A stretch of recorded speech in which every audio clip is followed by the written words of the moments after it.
Good morning, everybody, and welcome to another edition of ReadWrite Labs webinar series. For those who are joining us for the first time, welcome. For those who have been here a few times, welcome back. Just as a quick overview for those who are first-timers here, we're going to be going through this webinar, but at any point, if you have any questions, there is a little Q&A box at the bottom of your screen. Feel free to drop those in. We'll try to answer those in real time with Mark and the team. If not, we'll hold those to the end. We'll be able to get to those as well. So don't fear. If you have a question at any point, feel free to comment. Again, welcome. This week, part of our weekly series, we're going to be covering the state of the industry around autonomous vehicles. And this is a quarterly update. Our autonomous vehicle expert, Mark, has worked very, very hard, along with the rest of our team, to update and build landscape around where the autonomous vehicle industry is going. And this is the most recent update to that. So we're going to dive deep into the autonomous vehicle space. Kailash, next.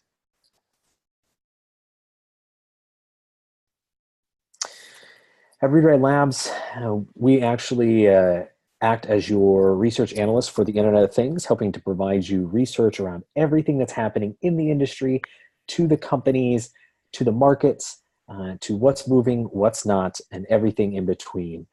In not only weekly webinars like we're doing today, but also landscape maps that you'll see shortly, and through our online platform at readwritelabs.com, where you can see a lot of that information in real time.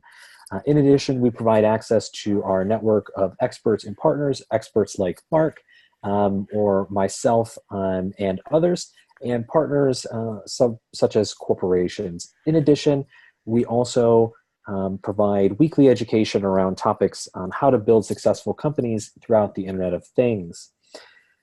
We're constantly tracking companies that you're going to hear about today, and what that means is we're looking out at given markets and seeing what's happening, who's moving, who's not, and who are the players within the space, and then providing that information back to you, not only through, again, our platform, but also through landscape maps that you'll see shortly today. And some of the categories that we do focus in are smart humans, so smart health, smart home, digital transformation, mobility, consumer X, infrastructure, autonomous vehicles, blockchain, and many, many others.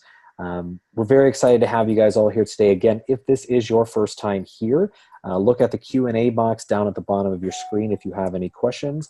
I'll make sure to bring those up if it's relevant at the time to our expert, Mark. If not, we'll hold those to the end and try to get through as many as possible. Without further ado, I'll introduce Kailash, our research analyst, who's been working with Mark to put together this exciting industry recap. Thanks, Kyle, and good morning, everybody. So we've been monitoring the autonomous vehicle space, and especially in the last few quarters, I can assure you that these are exciting times. While designing, testing, and manufacturing a new vehicle is expensive and exciting, having the opportunity to build the future of mobility is a once-in-a-lifetime opportunity for investors and executives. And as they say, the money speaks for itself. So over the past few weeks, or in fact, actually the past week, we have seen major investment activities. Neuro recently raised $940 million, right? That's close to $1 billion. And with this, they're now valued at $2.7 billion. If you remember last June, Kroger said that it would be working with Neuro to test driverless grocery delivery. Aurora, a company that focuses on building the AI, compute, and the software that's required to run the AVs, raised $530 million. And with Amazon being one of its investors, everybody is talking about this. And then we had QSimple with its 95 million Series D. It's now joined the Unicorn Club. And they're developing a solution in the trucking industry. So as Mark says, it's about less hype and more focus on short-term deployments. We're very lucky and fortunate to have Marc with us today. He comes with over 25 years of experience in the mobility space. He's held various operational and functional positions, including global responsibilities for product strategy, as well as corporate strategy for multi-billion-dollar businesses. Marc, good morning. Good morning, Kailash. Good morning, everyone. It's a pleasure to be with you today, and welcome back for those who participate in previous webinars. For memory, we had one back in July, another one in November, and so this is now quarterly series. Briefly, as Kailash mentioned, I've been in the industry for over 25 years, worked for 2 OEMs, one tier 1 supplier. I've also worked in the train business, so another part of mobility, and having played senior roles over in Europe as well as in the States. Today I'm based in Silicon Valley. I've been here for a couple of years. I work with both incumbents and startup companies in the mobility space, working along the 4 megatrends that are electrification, autonomous driving, shared mobility, and connected vehicles. Working along on the business side of things, on product market fit, go-to-market strategy, business development, and for those who are interested in knowing more on a regular basis on what is going on in this space, I publish a monthly newsletter that you're welcome to register for. You'll find it on my site, orseconsulting.net, and you just have to register. And so this month will be about more electrification, but you'll see several on autonomous driving in the past months. So without further ado, let's jump in and look at the latest on what is going on in the autonomous driving, in the autonomous vehicle space. Yes, thanks, Marc. So just as a quick recap on what's going to be happening over the next 40 minutes, we would recap the landscape. Then we would go over the trends that we announced last quarter and evaluate them. And finally, we will do a deep dive on shuttles, robo-taxis, and last-minute delivery. So with this, the floor is all yours, Marc. Thank you, Kailash. So we thought that we should go back to the landscape again. So this is the 3rd edition. The first one came out in the summer of last year, second in late October. This is the 3rd. In this edition, we have about 300 companies broken down into categories, and we're going to go over these categories quickly. The first one at the bottom of the landscape is where the data is coming from to feed the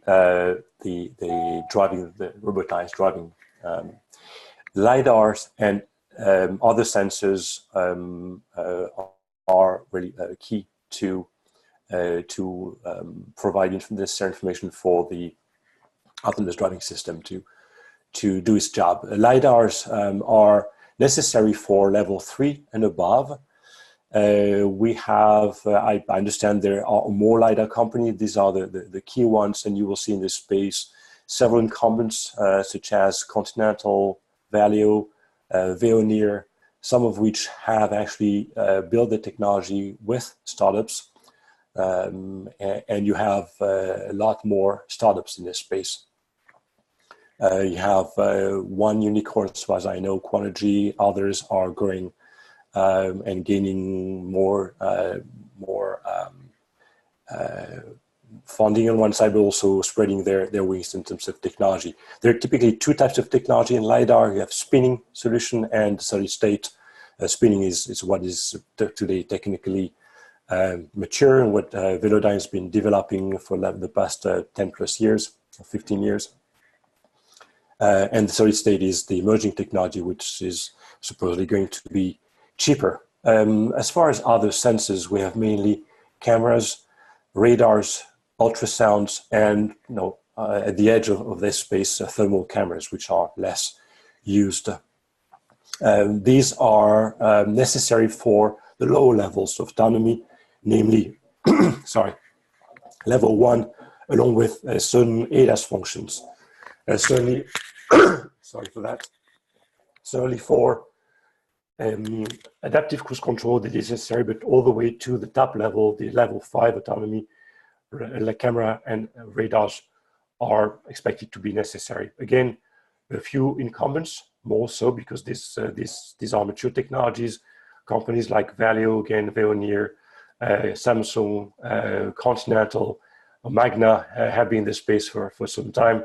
And you have emerging solutions that come through others from startups, even though there's less innovation in this space than certainly on the LiDAR side. Moving to the next level of the system, and this is where the data is processed.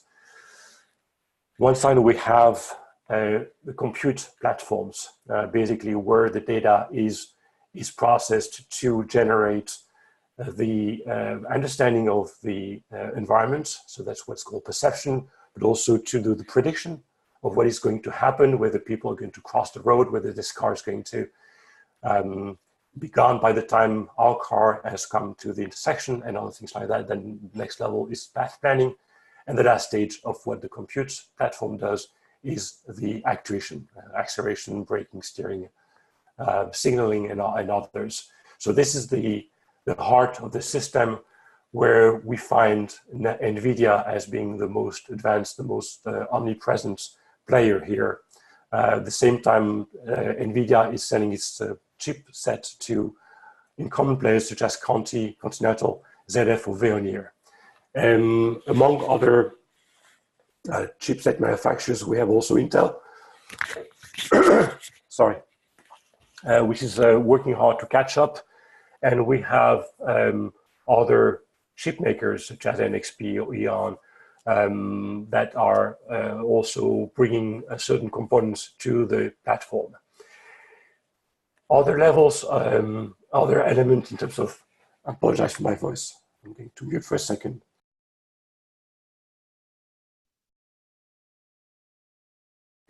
I'm really sorry for that.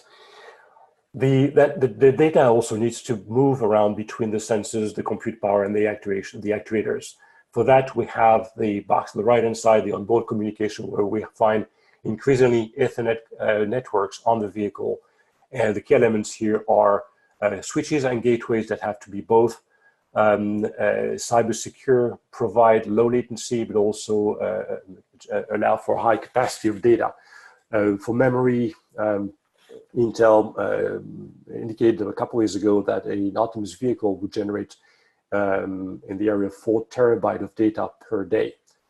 So that is not only just a large amount of data, but also needs to move around the vehicle quickly, as the steering, for instance, has to react quickly to any information that's received by the sensors. Likewise, the vehicle has to communicate. The slide before, please. Kailash. Still, the center box, the V2X, the vehicle to everything. The vehicle has to communicate to the infrastructure, to other vehicles. Depending on the solution, some will try to maintain everything on board, but at the same time, we see critical element in terms of communication, in terms of vehicle to vehicle, understanding whether the vehicle is coming around the corner in a blind spot.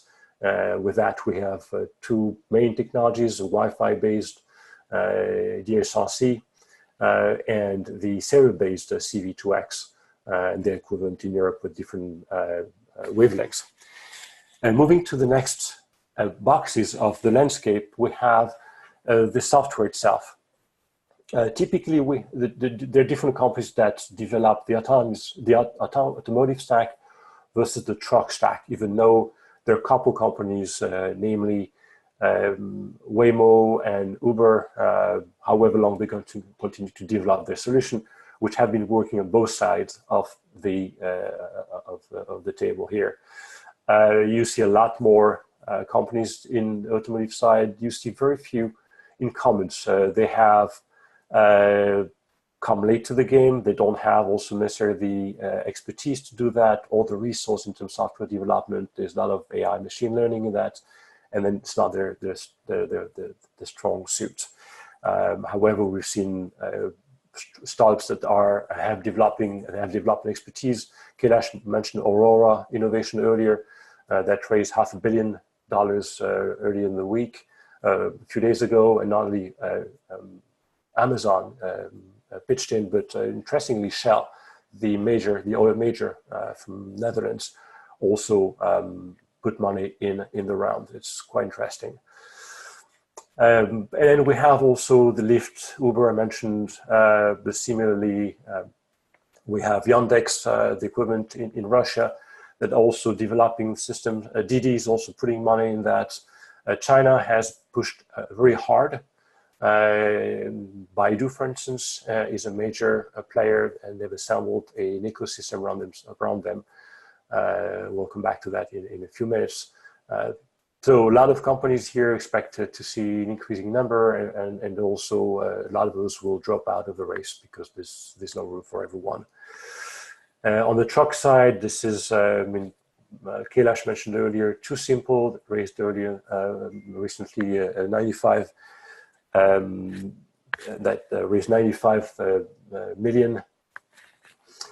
And we have different levels of autonomy, starting from Peloton, which is level 1, which is so platooning, and going to a high level, probably Too Simple is the most advanced, working level 4.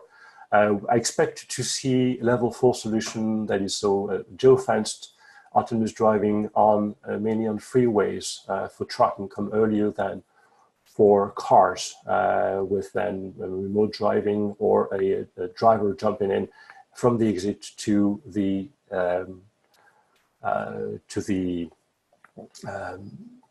warehouse. I have not put here the car makers, whether it be the historic car makers that are working on that, the Daimlers or others, or Tesla, who is clearly the most advanced car maker in this space. I guess I could put the car makers, certainly Tesla would be the first one to have its spot at this table.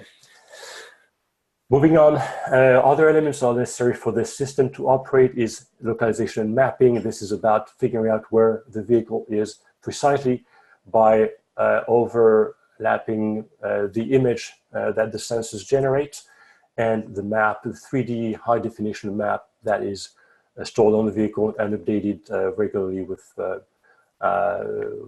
construction sites and anything else that the vehicle may need to be aware of. So localization mapping is a critical element, even though a couple of startups are trying to work out solutions without any sort of mapping, working directly with sensor and exclusively with sensors. Simulation is a necessary element at the back end to test out various levels of software in all sorts of use cases. A company like Waymo or similarly Uber have developed their own simulators.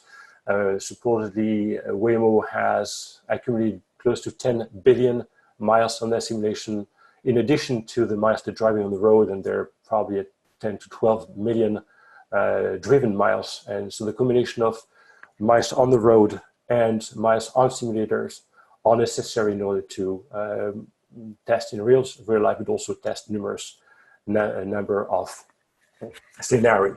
And the question at the end of that game is how do you validate the solution? And there have been a couple of startups that have popped up to try and address this issue. How do you validate that the solution is mature, is good to go? In that space as well, we have companies that are providing tools to develop. These are working on the software side. So MathLab and others, obviously. We have others working on tuning the sensors, such as Algolox or autonomous stuff, which is not really tools per se, but they're providing certainly a wholesale, providing all sorts of hardware and software solutions to those who develop autonomous driving solutions. The last bit at the top of the landscape is the deployment of the solutions. We have deployment in terms of moving goods or moving people, so good delivery and shuttle and robo-taxis. And we'll come back to these two boxes later in the webcast. In the background also, in the back office, if you will, we have the fleet management solutions. Best Mile RightCell probably the most known in this space, even though they're deploying the solution today with non-autonomous vehicle. But certainly the objective for them is to manage the dispatching, the maintenance, the interface with the travelers, also obviously managing data and monetizing that data. But we also have in the same category a couple of companies that are working on remotely operating the vehicle. That's the case for Phantom Auto, for Scotty Labs, for instance, which will address the issue that I mentioned earlier about taking the truck from the exit to the warehouse, or from getting a vehicle out of a situation where the system is not capable to manage. And in that case, you can either steer the vehicle out of it remotely, or you can give the system authorization to take certain decisions remotely without necessarily steering remotely. So this is one more element is also probably lower level for the, as far as the right-hand side, certainly on this slide here, the driving aid.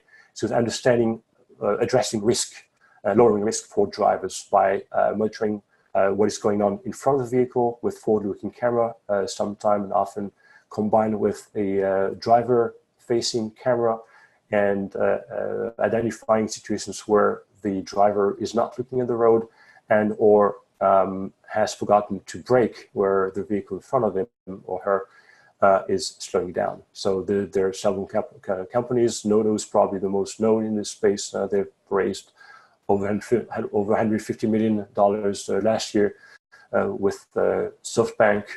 And this is more for fleet and reducing risk, and possibly as well reducing insurance premium. On the right-hand side, these companies are looking inside the vehicle with the objective to understand, again, what the driver is doing. And that's the lowest level that we find also in the left-hand box. But a lot more than that is also understanding who the driver and passengers are, age, sex, race, what are they doing? Are they on the phone? Are they texting? Are they looking away? So this is eye gaze, this is a number of other things, this is a number of face analytics, but it's also understanding the movements, how they position inside the vehicle. A company like Iris is probably the most prominent in this space. So there's a lot going on here, and we will see also new services come into the vehicle as we understand who is there, are they sleeping, are they happy, are they sad, are they young, and so forth and so on. We can bring new services inside the vehicle thanks to that information. So that constitutes the overall landscape, which you see here. That has, again, about 300 companies on it at this point, and we'll keep enriching it, obviously, in the coming quarters. Hey, Marc, a quick question for you. Simon brought up a few points. When we're talking about autonomous vehicles, and we went through a lot of pieces of the landscape already, but when we refer to the word vehicle, how expansive is that? Are you looking, when we're looking at the landscape, are we looking beyond the vehicle, the truck, and the bus, or are we looking at things in the air, things in the sea as well? How are you seeing vehicles be defined, but also how is it expanding? Yeah, this is a good question. Thank you, Kyle. This is on this landscape. We have focused on road vehicles. Certainly, this trend of autonomy is happening as well for other modal modes. Certainly happening at sea, and I know of 3 or 4 companies working on creating autonomy for especially large container ships. Name of the company escapes me, but if this person wants to have a few names, I'm happy to address that separately. Similarly, in the air, there are also a few companies that are working on that. Obviously, the ones that are developing eVTOL, so electric vertical and takeoff and landing vehicles will be using that kind of technology, whether it's the large companies like Airbus with their 2-seater. This will be autonomous, or Uber is working with that as well. On that as well, but also several startups are working in this space. So this trend is not only happening on the road; it's happening also in the air and at sea. But the landscape is only addressing the road vehicles. Awesome.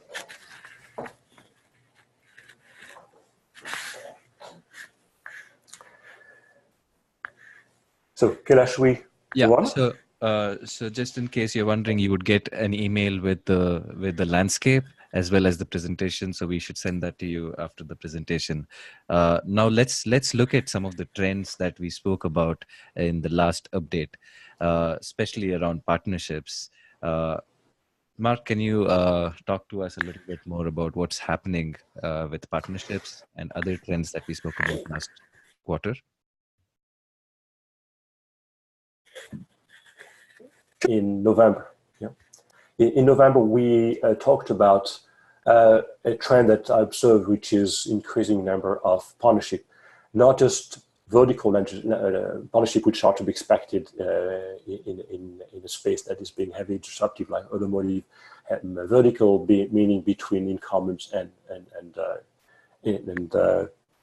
startups, which is definitely happening. Obviously, startups need the established companies to develop, to pilot, and so forth. But what we've seen is also an increasing number of partnerships between incumbents. The objective being to spread both risk and cost, especially when we'll look into the hype later on.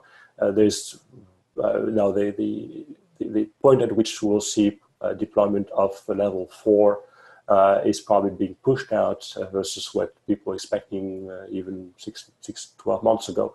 It is increasingly necessary for companies to join forces in order to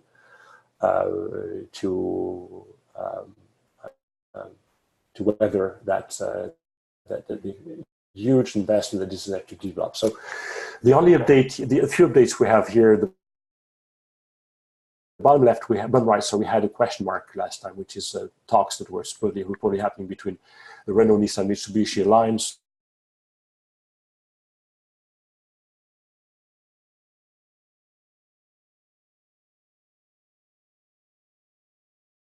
On one side and then on the other side. There's been no news confirmed by either Waymo or the other party has been talking with the same Renault, Nissan, Mitsubishi alliance, possibly with the objective to deploy the Waymo's stack onto vehicles with the objective of mobility as a service.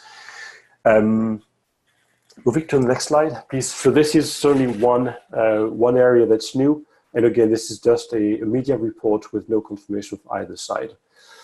What has been confirmed though is pilots between several incumbent players, one between Bosch and Daimler, with a riding solution being deployed in Silicon Valley this year. Similarly, Volkswagen has announced they're working with Mobileye to do a similar pilot in Israel this year, and Volkswagen with Baidu working on their Apollo platform, which is the ecosystem that I talked about earlier that has roughly 130 companies around the table, including a lot of Chinese players, but as well as US and European players likewise. Volkswagen is joined the board of Apollo, so indicating that they intend to play a bigger role in the solution that it is being deployed or tested for China. Besides the report I talked about between the Renault, Nissan, Mitsubishi alliance and Waymo, another one is also being reported, and that's between Volkswagen and Ford as an expansion to other discussions that they're having and sharing light commercial vehicles or Volkswagen and EV platform. So these are things that we'll probably hear more about in the coming months.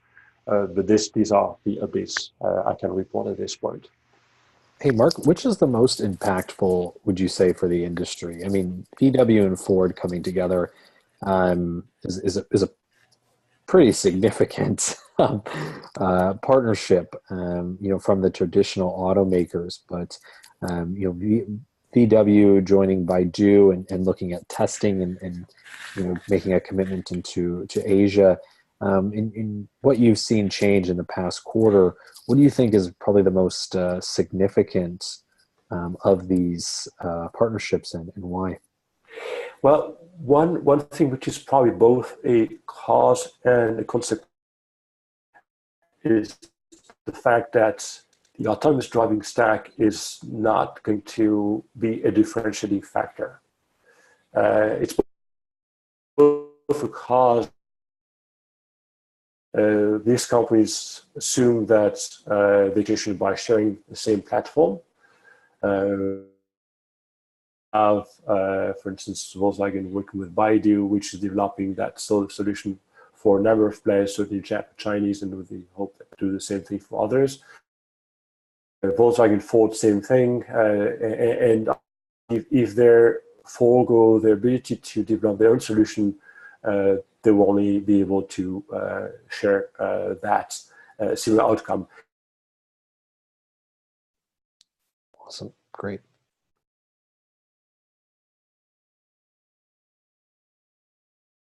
What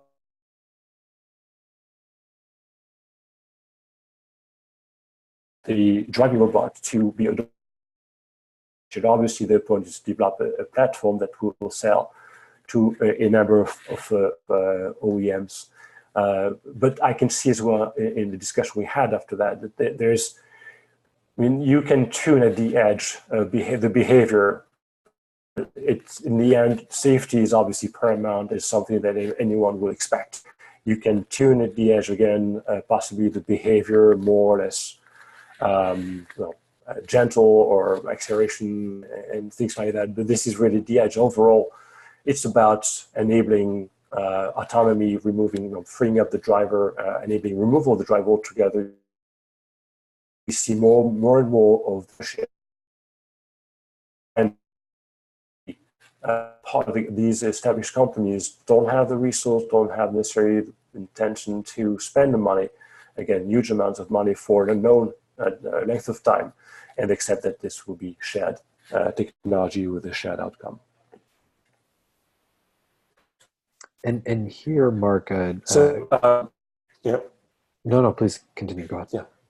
Nothing. I'm moving to the next slide. So. Oh, okay. So here is a question was brought up earlier. Is kind of what is the biggest showstopper in terms of progression? I know we're still in the early phases of this, and things are moving very rapidly.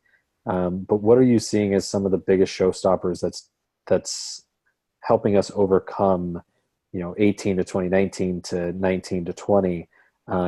Is it regulations? Is it legislations? Is it reliability of the solutions? What do you see as kind of the holdback? Or do you think we're on a pretty good pace as where things are going? Well, regulation is part of the equation, certainly, and we're not going to, because this is specific in each country.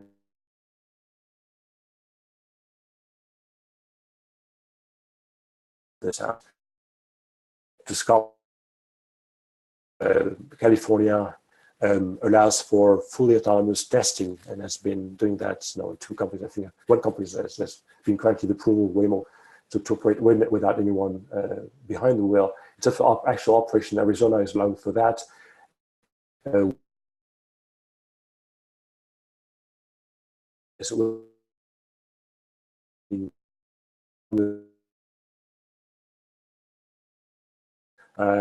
The UK has allowed as well full autonomous testing without anyone on board, and that was just announced a few days ago. Except you need to have someone who even remotely is acceptable to steer the vehicle. Now, so if it's not regulation and it's more technical, you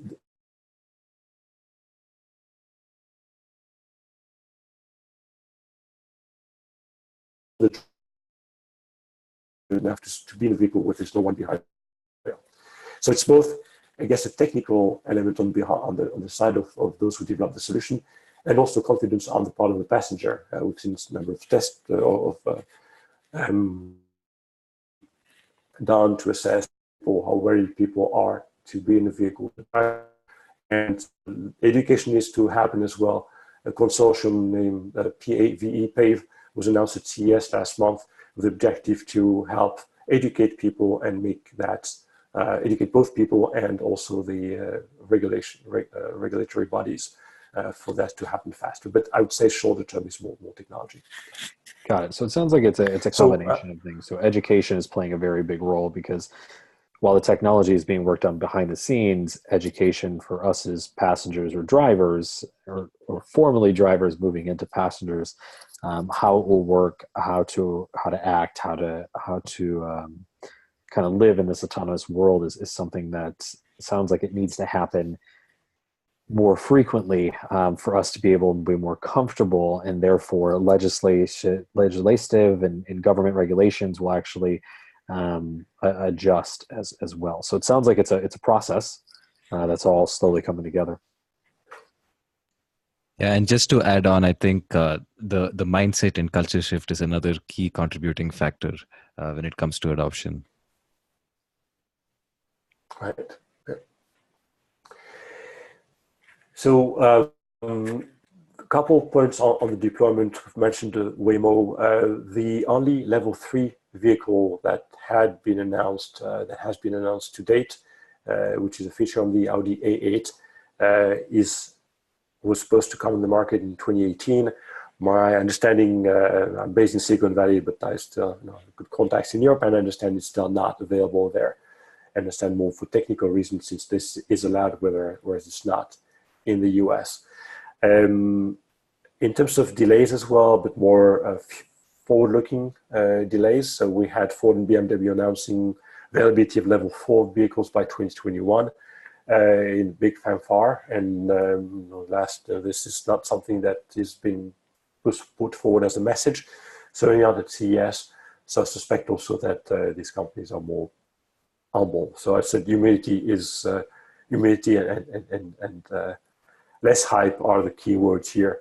At the same time, we see a push for solutions that are shorter term, and evidently that level 2, which has been already deployed in a number of vehicles. Certainly, like Tesla, Volvo, Audi, BMW, Cadillac have level 2 solutions in certain conditions. So Kailash is only on freeways. Tesla would be more so freeway, and I guess these are all more. These are all pretty much freeway solution.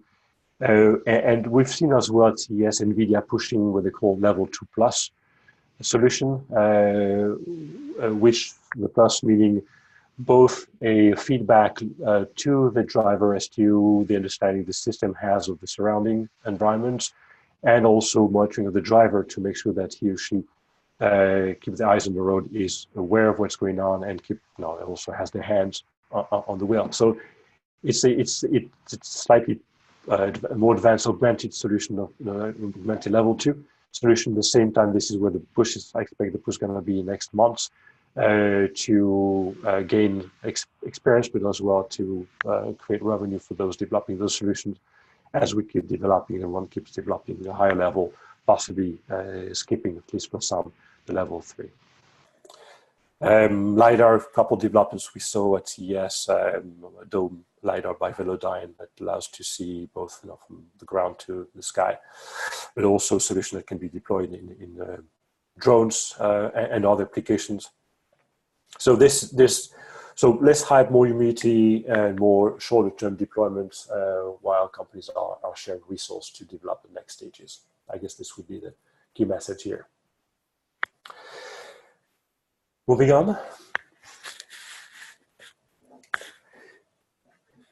So let's do a quick deep dive into automated shuttles, robo-taxis, and last mile delivery. As we're seeing a lot more investment going into this space, I think it's also important to actually understand what these companies are doing and the solutions they're developing. Could you talk to us more about what you see is happening in this space? Yeah, this is certainly something that was a big message that I pulled from CES this year. There was a large number of shuttles slash robo-taxis at CES this year, and few solutions as well were for goods delivery. And if you look at the right-hand side of the slide here, this is a graph that I found in a McKinsey report from January, from last month, that shows different scenarios for 2030. So the 3 bars on the right-hand side versus 2018 on the left-hand side, the baseline. If if we look at the seamless, what they call seamless mobility, which is a situation where the cities take an active role in this developing policies to control how autonomous vehicles will be used, but also developing infrastructure that enable, facilitate movements of autonomous driving, that also implement policies that will increase number of passengers inside vehicles. So the situation is this right-hand scenario, if you will, certainly is a situation that we see emerge, which is cities taking much bigger role versus the unconstrained autonomy, the one with 125 at the top bar, so second to the right, where the cities don't take any role and let anything happen as companies would like to deploy them. But if I just keep my eyes on the right-hand side, you can see here 25% of modal mobility, mobility modes in urban cities generated by autonomous shuttles, and 25% for robo-taxis. So total 45%, almost half of the total modal mix coming from these vehicles. A big difference between the unconstrained autonomy and the seamless autonomy is, again, cities doing nothing to regulate versus city regulating and facilitating reduction of congestion. 10% for shuttle versus 25% of shuttle. These extra 15% taken away from robo-taxis, so increasing, so forcing more people per vehicle, but also taking people out of buses. In that case, we have more autonomous shuttles, let's say 12, 15 people, small vehicles replacing buses altogether, but also getting people out of their cars. So that's very much in line with the message I get out of CS again, with a lot of companies presenting shuttles, fewer representing robo-taxis, with the objective of reducing congestion in densities, but as well providing mobility to areas that have less dense network of public services.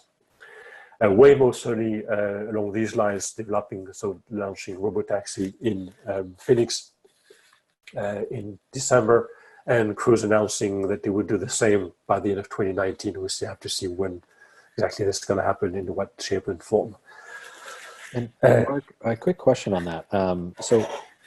Bill asks, what's the difference between autonomous ride-hailing and robo-taxi in your framework today? Because it seems like we're talking a lot about it here. They seem like there could be some similarities, but how are you defining those differently? For me, that's the same. I see those as the same as a taxi. It's what we see. What we see happening with Waymo for me is a robo-taxi. You hail that taxi. It's autonomous ride-hailing service. It's the same thing. When you go to shuttle, the difference here is it's a you have more capacity in the shuttle. Typically, the vehicles that exist today, and maybe these are the one by Navia, Easy Mile, or May Mobility, or local motors have 8, 10, 12, 15 passengers sitting or standing, versus typically an Uber or Lyft has 1, 2 passengers. Obviously, you have the pool solution that is being forced to reduce congestion, but that's more the robo-taxi solution, and that's, for me, I see no difference. Got it. Thank you. So in terms of landscape of players, we have new companies that have emerged now. EasyMile and Navia started to operate in 2015 or thereabout. They each have about 80 to 100 shuttles operating today on all continents. These two companies are French. Interestingly, Continental is investing in one, Valeo is investing in another, French rail operator is invested in one of them, French public transport operator is invested in the other. So this company is seen as an extension of both the car and public transport. It's interesting to notice that May Mobility on the right-hand side, out of Detroit, starting deploying their vehicle In 2017, they have a few shuttles operating in Detroit. Also, I think Rhode Island, in Columbus, Ohio, and they're deploying progressively the solution. This is a standard vehicle that's being retrofitted with the help of Magna, with sensors and compute platform. So this, and in the middle there, Baidu Apollo. So this is a vehicle deployed by Baidu's. It's actually Apollon, sorry for the typo. So it's Apollon is the name of that shuttle that was announced to be deployed in Japan and also in China. So this is something that, again, similar scope as the other three around here.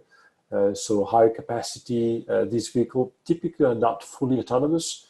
They follow waypoints that have been programmed. They don't go just anywhere. They're programmed to go from A to B to C, come back to, straight, possibly directly to A. They're capable to avoid obstacles, but not to ride fully autonomously from A to B, finding their own path. The path is pre-programmed. On the bottom half here, you have in common. So these vehicles have been presented. So Toyota's e-Palette on the left-hand side was presented at CES last year. Toyota intends to deploy it at the 2022 Tokyo Olympics, 2020, sorry. And so there are versions for people and versions for goods, and this is basically a platform they intend to deploy. Bosch, I don't expect Bosch to make vehicles, but they have this vehicle on their stand, and it's more about everything that goes on that vehicle that Bosch is working on. Panasonic had this shuttle at CES, and the intention here is to provide the skateboard, the bottom part of it, which is both electric and autonomous. Panasonic then intend to work with partners that will develop the top part of the vehicle, which again can be either for passengers or for good. And they had a couple mock-ups, including one with lockers, an Amazon type locker that's on wheel, it comes to your neighborhood, and you can pick up your goods. So you can imagine all sorts of solutions that can be assembled on top of that skateboard. ZF presented this vehicle, which they announced. So it's developed with a German company called Ego Move. Forgot. So the joint venture is called Ego Move. A joint venture with, again, a startup in Germany, and they've announced that this vehicle will start to be produced this year. First deployed with Transdev, a French public transport operator, and we deployed in France with the expectation to produce thousands of these vehicles. So this is, I guess, in the snapshot, most of the vehicles that have been presented so far. I suspect that companies will put a lot more increasing emphasis, and companies like Magna, which has been producing vehicles on behalf of OEMs, they have capacity to produce roughly 300,000 vehicles. They're already partners of May Mobility. They announced partnership with Waymo a few weeks ago to retrofit existing vehicles. So basically Chrysler Pacifica and Jaguar I-Pace with the sensor suite and the compute hardware on behalf of Waymo for Waymo to integrate those vehicles on their fleet. So I suspect Magna will play a role in this space. They have not showed their cards quite yet, but this is, I suspect, something that's going to be happening. And companies like ZF, which supplies a lot of the electric hardware and is developing solutions for the autonomous part, also obviously has a keen interest in having a foot in the overall shuttle solution. So this is an exciting space. Again, if you look at the modal share that McKinsey anticipates for 2030, you understand why companies are be interested in that, but it's also a solution, obviously, to deploy their tech for suppliers and for OEMs to play a role. But passengers is not the only thing that's being passenger movement. Sorry, is not the only thing that's being disrupted. Goods delivery is in space where also a lot is happening. Kailash mentioned Neuro earlier, that raised almost $1 billion on a $2.7 billion valuation. This is so SoftBank again. Pushed the tip the scale. Sorry. So this is a startup that's been around for 2-3 years with a fully vehicle without any sort of obviously passengers inside. These are slow vehicles, by the way. Could have mentioned that for previous for shuttles as well. These are vehicles that travel at 30 to 40 kilometers per hour, 20 to 25 miles per hour maximum speed. We have the same thing here. These are low vehicle speed, and when you put no people inside them, then you can also no internal safety, no seatbelts or things like this. So these are more simple vehicles to develop. UDelv is another one that's emerging in this space. Gatik is a third one. These are vehicles that emerge out of Silicon Valley that have been testing the solution with grocery stores or with Kmart, as Kailash mentioned earlier. These are solutions that we'll expect also be working with the like of Amazon and other, maybe not Amazon, but other smaller companies that want to have their goods delivered and maintain a presence besides Amazon. Now, this is more for, say, from the logistics center in the neighborhood to your door, but you have also other smaller vehicles that will deliver from, say, a truck at the end of the street to each door on the street. These vehicles will be on sidewalks. You have Starship. Starship is one of them. You have several others like Dispatch, which Amazon just acquired.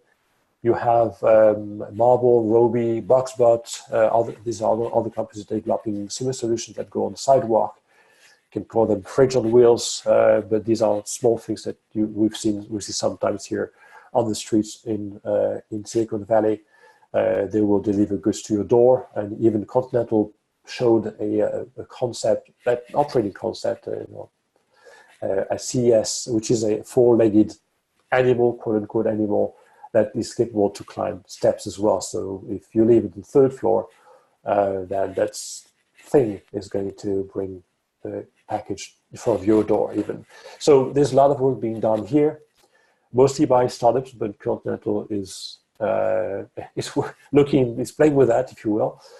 And certainly others we've seen also before, it was last year, I think Ford with Argo AI testing pizza delivery solution with their Ford Fusion. So a number of companies are testing that as well. And certainly companies like Uber, that's also plays a role in delivering food with the Uber Eats. You can imagine as well who would be interested in that sort of solution. The last bit here is on the right-hand side, a company that I discovered at CES called AEV Robotics. It's an Austrian company that is developing a skateboard. It's here at the bottom, which is both electric and autonomous, four-wheel steering, on top of which companies can build their own hardware. So it brings us, I'm not that old, but brings us back to 1930s, 1920s, when we had coach builders. You had companies like, they had car makers that would supply chassis and engine, and others would design a body on top of that. And this is what I see re-emerging here with companies like AV Robotics, but it's not the only one. There are a couple others out there that are working on similar solutions. I mentioned earlier Panasonic, but there are also a few startups that are working on similar solutions. I found this both visually and from a conceptual standpoint quite relevant in this space, and this can address both goods movement and people movement. So we'll see again more of that. Looking forward. So thank you. I hope this was interesting. Thank you, Marc. It was absolutely wonderful. It's great to see kind of where the space is moving and where it's come from, where it's moving to, and really where the future is ahead of us, since it is moving very, very fast. Few questions as we've only got a few minutes left. Want to jump back to the partnership area. Stephen brought up a great question. Volkswagen, VW, is all of a sudden quite aggressive in this space of autonomous vehicles. I think they were mentioned maybe 7 times on your slide. Stephen wants to know, is that because they were behind, or are they just being aggressive because they want to be a market leader? At the same time, there wasn't much about General Motors. And is that because they are already ahead, or are they maybe not sure where to play? So 2-part question. VW, are they feeling like they're behind and why they're so involved? And then General Motors, where are they? Yeah, I'll start with the second one. I see General Motors as being the most advanced OEM, side by side with Tesla, different approaches. Most advanced OEM in terms of developing, having a solution, of being the closest to having a solution ready to go. So the question of Cruise back in 2016 has proven as a excellent move. We saw last year SoftBank putting a large amount of money, billion, I think it was a billion. It was more than $1 billion. I forgot the number. Honda also putting, they put 750 million in the first step, and committing to another 2 billion over 10 years. And certainly with the latest result we saw with Cruise, with 5,000 miles between a driver takeover, according to the records in California in 2018. Cruise is the second in the race in terms of disengagement in California. Waymo is at, I think, 11,000 in 2018, so still ahead of the pack, but Cruise is right behind. In terms of Volkswagen, the first question, yes, Volkswagen is behind. The Volkswagen Group has its own entity developing autonomous driving, which is called AID, Autonomous, I forgot what the acronym stands for, AID, which it's part of Audi actually, but should be working for the whole group. Nevertheless, Volkswagen, which has been entangled in the diesel cheating problem, came out of it to a large extent in 2018 and is refocusing their attention to other things. They started refocusing attention on electrification with an acceleration in 2018 in terms of announcements certainly, and they do the same now in autonomous driving, trying to catch up with multiple partnerships in order to get back in the game, and hopefully, from their standpoint, certainly front line. Got it. And probably our last question we'll have a chance to get to, maybe one more. How do you see the role of infrastructure evolving with autonomous vehicles? So things like traffic lights and road sensors. As AV is progressing dramatically, how do we see the infrastructure evolving with it? Yes, that's a good question. Most of the players, what I see, want everything to be on board. Autonomous means autonomous. These vehicles have to be able to get around without having to rely on the infrastructure. The infrastructure is more, at least in the shorter term, there will be interaction with infrastructure, as far as I can see, to change lights, for emergency vehicles as well, but not used as beacons for localization or other things. These vehicles have enough sensors and combined with the map as well to look at themselves precisely within these centimeters. So the infrastructure is not going to help for that. The V2X, so if I expand beyond infrastructure, the V2X is going to be more, from the autonomous driving vehicle standpoint, about the V2V, vehicle to vehicle, understanding other vehicles in blind space, in blind spots, say around the corner behind a building, or ahead of vehicles, so knowing that a couple of vehicles ahead is a vehicle that's doing a hard braking, and you want to know before the one in front of you is actually braking. So this is more critical, and so again, the V2I I see as playing less of a critical role in AV. Awesome. Well, Marc, thank you so much for all the hard work you and Kailash did to put this landscape together, and the research that you continually do. And as you mentioned earlier, people can visit your website and subscribe to your monthly newsletter. Also, you can also subscribe at readwritelabs.com to see more information about what's happening in the transportation space as a whole, and several other industries, as we mentioned in the beginning.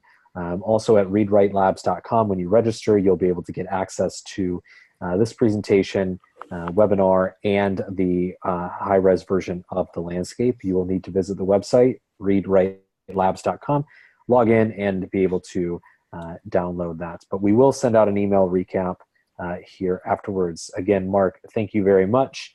Thank you, everybody who attended and questions that you provided. Kailash, you want to send us out? Yep. Again, thanks so much, everybody. And if you have any additions that you would like to make to the landscapes, if you don't see companies, please reach out to us and we would love to add them. Finally, the next week or next Thursday, I'll be doing a webinar on smart homes, the state of the smart homes today, and looking at some of the trends. So feel free to join us. You can join us again by visiting readwritelabs.com. Really excited for the next one and the following one on autonomous vehicles next quarter. Thanks so much, Marc. Thanks so much, Kyle. Thank you all for being part of the webinar, and have a great week and weekend. Thanks, everybody. Thank you.